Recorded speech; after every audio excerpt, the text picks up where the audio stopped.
تفسیر ضیاء القرآن جلد نمبر 3 17واں پارہ۔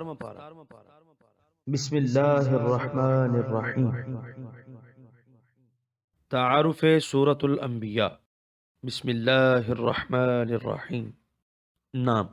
کیونکہ اس سورت میں بہت سے انبیاء کرام کا تذکرہ ہے، اس مناسبت سے اس سورت کا نام سورۃ الانبیاء رکھا گیا ہے۔ نزول، یہ سورت بتمامہا مکی ہے، اس میں 7 رکوع، 112 آیتیں، 1186 کلمے اور 4890 حروف ہیں۔ مضامین، جہاں بھی کفر و شرک کی ظلمت چھا جاتی ہے وہاں زندگی کے متعلق انسان کا تصور ہی مسخ ہو کر رہ جاتا ہے، اس کے غور و فکر کی قوتیں اپاہج ہو جاتی ہیں، وہ اپنی ان اپاہج قوتوں کے سہارے فقط وہاں تک ہی قدم بڑھا سکتا ہے جہاں تک اس کے حواس ظاہرہ کی رسائی اور مشاہدے کی سرحد ہے، وہ کسی آنے والی زندگی کا تصور تک نہیں کر سکتا، اسے لاکھ سمجھایا جائے، اس کے سامنے دلائل کے انبار لگا دیے جائیں، وہ اس حقیقت کو باور کرنے کے لیے تیار نہیں ہوتا، کیونکہ اخروی زندگی پر اس کا ایمان نہیں ہوتا، اس لیے اس کی ساری کوششیں اس زندگی سے زیادہ لطف اندوز ہونے، دولت سمیٹنے اور عزت و اقتدار حاصل کرنے میں صرف ہو جاتی ہیں، ثواب و ناثواب، جائز و ناجائز اور حلال و حرام کی تمیز بھی اٹھ جاتی ہے، خواہشات نفسانی کی تسکین کے لیے وہ دوسروں کی عزت و ناموس کو پامال کرنے میں کوئی قباحت محسوس نہیں کرتا،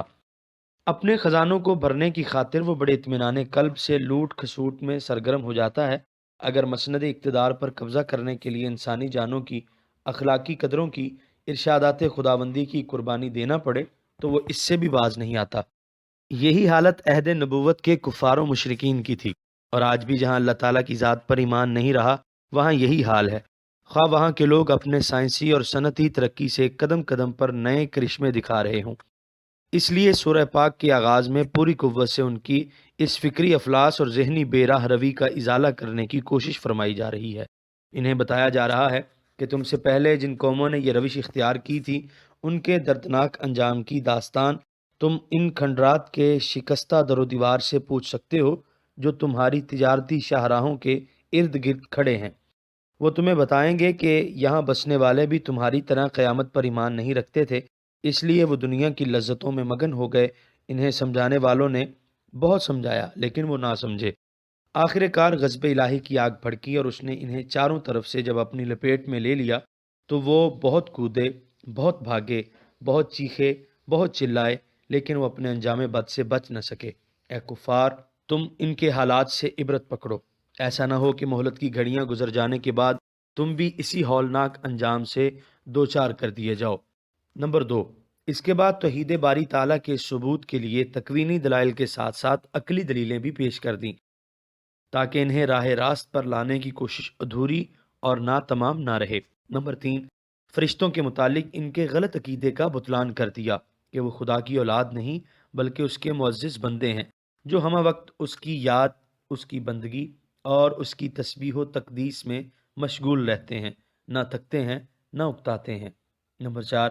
اسی ضمن میں توحید، نبوت اور آخرت کے بارے میں مشرکین کے شکوک و شبہات کو بیان کیا اور بڑے حکیمانہ انداز میں ان کی تردید بھی کر دی۔ نمبر 5، اس کے بعد چند جلیل القدر انبیاء اور اولو العزم رسولوں کی سیرتیں بیان فرمائیں تاکہ راہ نور دے منزل تسلیم و رضا اگر کسی مشکل سے دوچار ہو تو حوصلہ نہ ہار دے، شکستہ پا ہو کر بیٹھ نہ جائے بلکہ ان پاکیزہ ہستیوں کی سیرت کے